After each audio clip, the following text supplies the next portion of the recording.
Hello, this is the RPG Crawler, and welcome to another Indie Game Friday, where each week I take a look at a different independent computer role-playing game.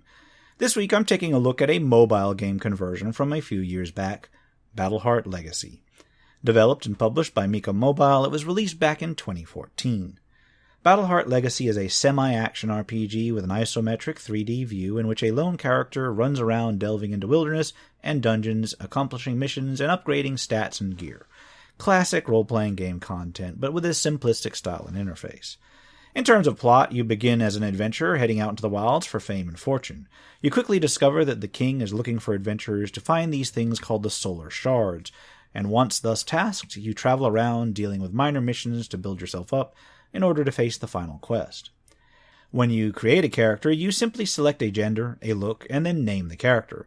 You're immediately dropped into the tutorial area. Gameplay takes place largely on an overhead isometric set of map areas, although there is an overworld map that looks like a more hand-drawn map where you can select missions once you've exited the tutorial area. Control is very simple, just mouse-based. You point and click on an area to move there, click on an enemy to target it, and when you're within range, your character will automatically attack. If you click on a treasure chest or an NPC, you get icons to determine how to interact with them on the bottom.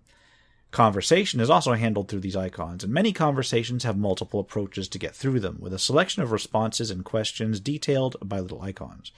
Amazingly, although the icons simply show expressions to show the mood of the response, Battleheart Legacy actually lets you preview what your character will say before you say it, something I'd like to see in more multi-response conversations, and honestly, I've seen them in older games, and then they kind of took them out of some of the newer games. I don't know why. The interface is generally big and clunky, with a character portrait and hit point and experience bar on the upper left-hand side, with a row of skill icons along the bottom. If you click on the character portrait, you can access the stat screen.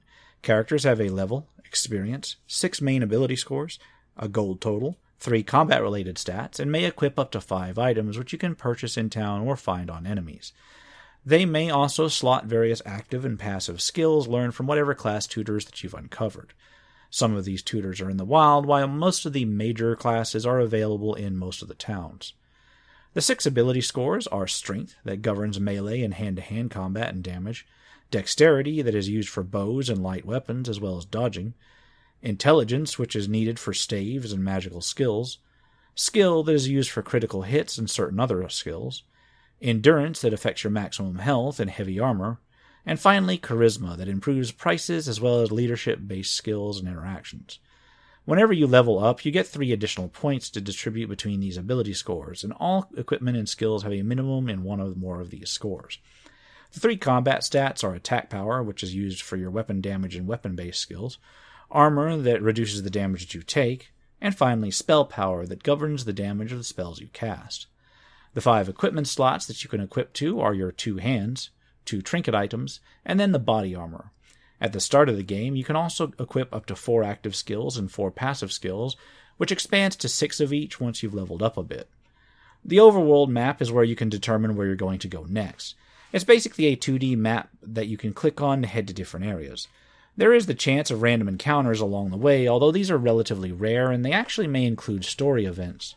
When you get close to a location icon, you are given a list of areas within that location that you can explore in the upper right-hand side, including any that are opened up by quests that you take and a recommended level if there is one. Some of these areas within a location will not be visible until you undertake certain quests or open certain story options, and you can usually return to ones that you've already visited, although not all the time. This does allow you to effectively grind golden experience if you need to. Once you go into an area, it is represented by an isometric 3D map. Monsters and NPCs will move around on their own schedules. As I mentioned above, you can click to move to an area, click on a target to target it, access icons to interact or use skills on the bottom of the screen, and auto-attack if you're near enough. Skills are usually on cooldowns, and auto-attacks are on a timer, so although the game is technically real-time, it's all cooldown based, so, I guess it's kind of semi-real-time. You also get 5 healing flasks that you can use in any one area. The total refreshes every time you enter an area automatically, although it doesn't refresh between actual maps in the same area. Most areas can be exited simply by moving to the flashing arrow at the edge of the map, or to a door, or to a building or an adjacent area. This means that in most instances you can just run past enemies into the next map. Some maps, however, do actually lock you into combat by barring the way. This ability to evade enemies can be extremely useful, especially if you've already cleared the boss of a map but want to cruise through just to face one particular group of enemies or collect one particular treasure chest. Learning skills is done at trainers. Each trainer is of a particular class and will train you in the skills that class knows, in order. So you may have to learn skills that you don't particularly want to in order to access the later ones. You aren't actually locked into any one class, and skills are merely gated behind required ability scores, so you can often take a few different skills from different classes to customize your overall playstyle. This and the different gear that you can purchase provides a surprisingly high degree of customizability for your character.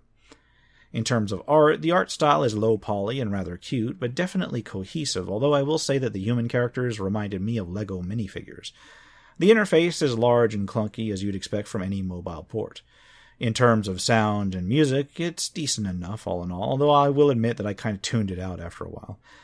All in all, you just can't really escape the mobile port look and feel of the game, though, but it's not bad in that regard. It's simply going to set you off if you don't like it. It's not riddled with microtransactions either, at least the PC version is, and I've actually played the mobile version. Overall, I'd say that Battleheart Legacy is surprisingly decent for what it is. The gameplay is solid, albeit simplified. Encounters are decently challenging, and the autosave feature means that you have to be at least somewhat wise with how you define your skills and your points. The missions are usually rather brief, which is good because the game basically focuses on brief sessions of gameplay. All in all, I feel like if you're going to check this one out, you might actually want to check out the original mobile version, although I'll admit I haven't as of this recording. As far as the PC version goes, it may be worth checking out if you find it on sale, and if you like this sort of thing. I will say that I enjoyed it well enough, especially considering the low expectations going in, but then again, I'm a sucker for simple, classic role-playing game experiences. And on that note, I'm going to wrap it up here. This has been the RPG Crawler with Indie Game Friday Battleheart Legacy. As always, I'll put a link to where you can pick up the PC version below. If you like what you've seen, remember to leave a like, comment if you got any feedback, and subscribe for more RPG content, both tabletop and computer. Until next time, take care and goodbye.